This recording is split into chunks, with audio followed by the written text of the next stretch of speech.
सदियों पहले चीन की वेनसांग ने ज्ञान की तलाश में सीमाएं पार की और भारत भ्रमण किया। और 100 साल पहले श्रीलंका से आए अनागरिक धम्मपाल जी ने भारत के पवित्र स्थलों को फिर से जीवित किया।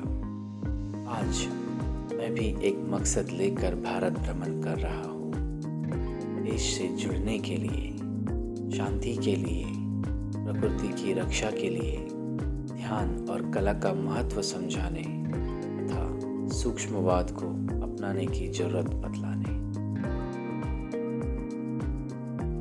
मेरी यात्रा एक सरलता की पुकार है,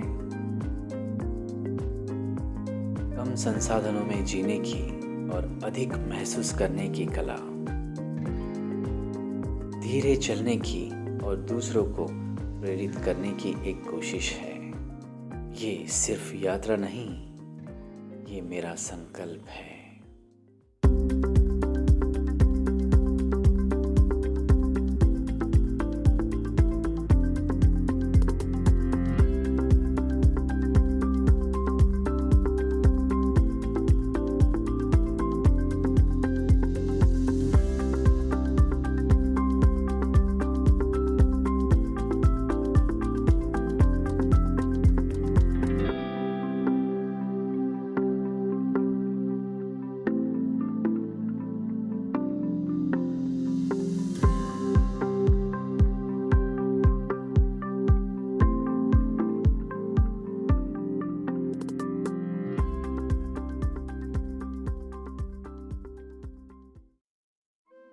निरंजना नदी के पार एक शांत पर्वत है, प्राचीन, पावन और मौन, जहाँ समय कुछ पल के लिए थम गया था और श्रमण सिद्धार्थ ने इतिहास में किसी ने न की हो ऐसी कठिनतम तपस्या की। मनुष्यता को दुखों से संपूर्ण मुक्ति दिलाने का सर्वोच्च प्रयास किया था। यह है उर्वेला, गहन वनों, गुफाओं और एकांत की भूमि, जहाँ राजकुमार सिद्धार्थ गौतम अपने राजसी सुख त्याग कर सत्य की खोज करते करते पहुँचे थे।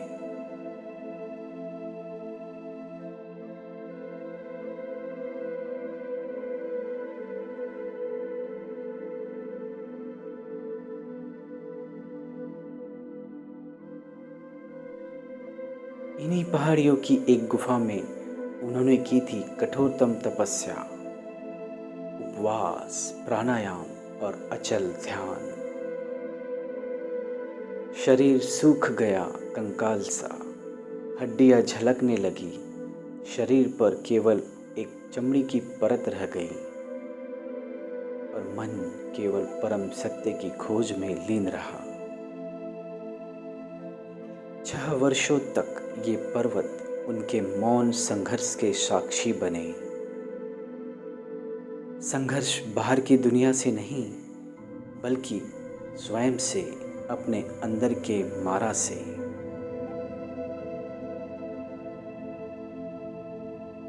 और तब इस गुफा में उन्होंने जाना, न तो भोग से और न ही कठोर व्रत से, बल्कि मध्यम मार्ग से ही मिलती है मुक्ति, निर्वाण।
सदियों बाद एक महान शख्स यहाँ पहुंचा, सम्राट अशोक। वही ऊर्जा उन्हें यहाँ खींच लाई जो इन पर्वतों में आज भी गूंजती है। उन्होंने इन पर्वतों की चोटी पर बनवाए स्तूप, स्मरण स्वरूप उस भूमि के जहाँ एक श्रमण से बुद्धत्व का सफर शुरू हुआ था।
आज भी वो गुफा शांत खड़ी है, जैसे सदियों से अपनी सांसें रोक रखी हो।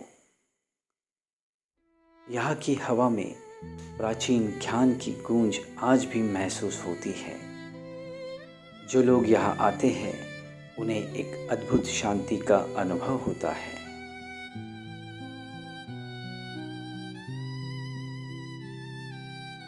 यह है उर्वेला, सिर्फ एक स्थान नहीं बल्कि मानव इतिहास की एक निर्णायक मोड़। यहीं से शुरू हुई वो यात्रा जो ले गई बोधि वृक्ष के नीचे ज्ञान की प्राप्ति तक।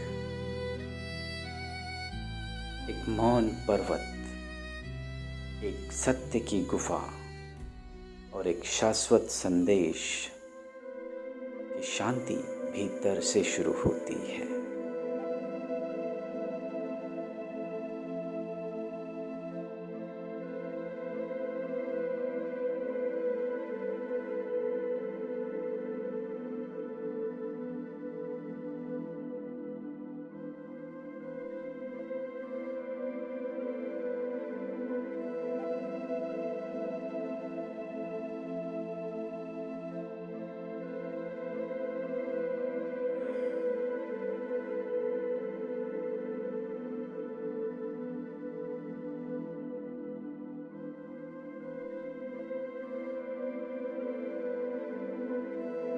यह वीडियो मेरी टाटा नैनो यात्रा का हिस्सा है, जहां मैं न्यूनतम साधनों में पूरे भारत की सांस्कृतिक धरोहरों को खोज रहा हूं और उन्हें आप तक पहुंचा रहा हूं। अगर यह यात्रा आपको प्रेरित करे तो लाइक, कमेंट तथा मेरे चैनल को सब्सक्राइब करना ना भूलें और उन्हें अपने मित्र परिवारजनों के साथ साझा जरूर करें। धन्यवाद।